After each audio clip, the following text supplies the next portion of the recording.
నేను ఇక బయలుదేరుతాను. అలాగే పంతులు గారు.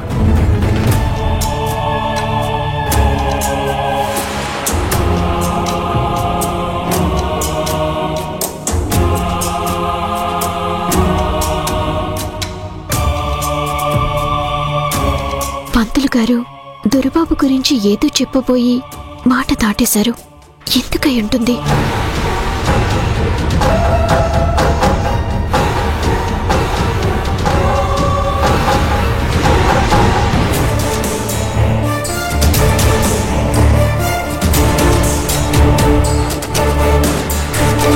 పంతులు గారు,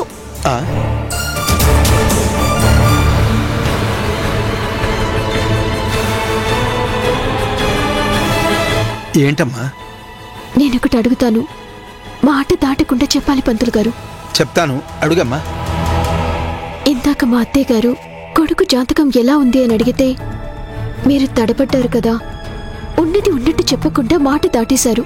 ఎందుకు పంతులు గారు? అదేం లేదమ్మా. ప్లీజ్ పంతులు గారు, నేను దొరబాబుకి భార్యని, దాచకుండా చెప్పండి.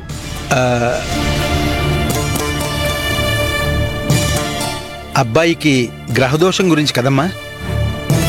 తన గ్రహస్థితి బాగోలేదు, టైం మంచిగా లేదు.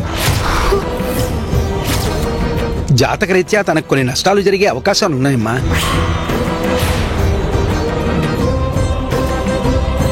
నష్టం అంటే ఏ విధమైన నష్టం పంతులు గారు? బిజినెస్ లో నష్టమా, లేదంటే ఏదైనా ప్రమాదం జరగబోతుందా? ఆ రకమైన నష్టం కాదమ్మా.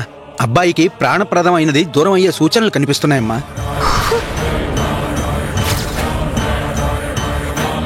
మరి ఇదే మాట ఇంతకు మా అత్తయ్య గారికి చెప్పొచ్చు కదా పంతులు గారు. మాధవి గారి గురించి నాకు బాగా తెలుసమ్మా. కొడుకంటే తనకి ప్రాణం కన్నా ఎక్కువ. నేను ఈ మాట చెప్తే భయపడతారు.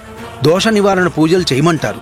పూజలు చేయిస్తే జాతకరీత్యా ఉన్న దోషాలు తప్పిపోయే అవకాశం ఉందా పంతులు గారు? కొన్నింటికి పూజలు చేసినా ఫలితం పెద్దగా ఉండదమ్మా. అందుకే పెద్దావిడితో నేను అనలేదు. అలా అనకండి పంతులు గారు. పోనీ ఏం పూజలు చేయించాలో నాతో చెప్పండి, నేను చేస్తాను. చూడమ్మా, పూజ చేసినా వచ్చే అనర్థాన్ని 25%కో 10%కో తీసుకురాగలం గాని 100% తొలగించలేము. అంటే దొరబాబుకి ప్రాణప్రదమైనది దూరం కాక తప్పదా పంతులు గారు? ఇప్పుడు నేనేం చేయాలి? ఆ సూచనలైతే స్పష్టంగా కనిపిస్తున్నాయమ్మా. జాగ్రత్త పడండి. మిగిలింది దైవేచ్ఛ.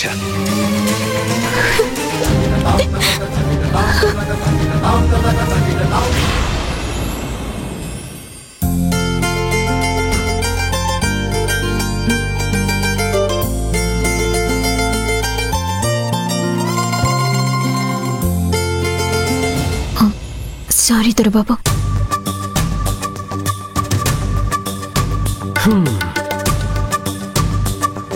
శ్రావ్య సిగ్గుపడిందంటే అర్థం ఉంది. నువ్వు కూడా ఏంటి జ్యోతి?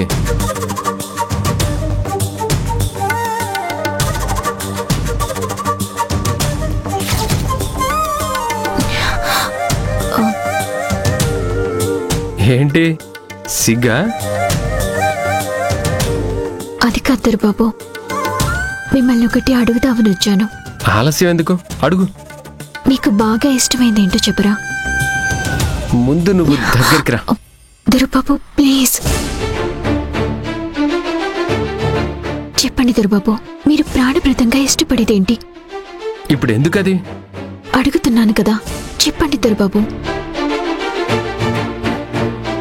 ప్లీజ్ చెప్పండి. దగ్గరకు రమ్మంటే రావా? భలే దొరికావు. ఇప్పుడు చెప్తా నీ సంగతి.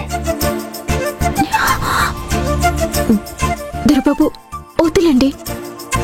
నువ్వు అడిగిన ప్రశ్నకి నా దగ్గర నుంచి సమాధానం కావాలంటే నువ్వు ఇలాగే నాకు బాగా దగ్గరగా నా చేతుల్లో బందీ అయి ఉండాలి. కాదు, సమాధానం అవసరం లేదనుకుంటే నువ్వు వెళ్ళిపోవచ్చు. తన గ్రహస్థితి బాగోలేదు, టైం మంచిగా లేదు. జాతకరీత్యా తనకు కొన్ని నష్టాలు జరిగే అవకాశాలు ఉన్నాయమ్మా. అబ్బాయికి ప్రాణప్రదమైనది దూరం అయ్యే సూచనలు కనిపిస్తున్నాయమ్మా.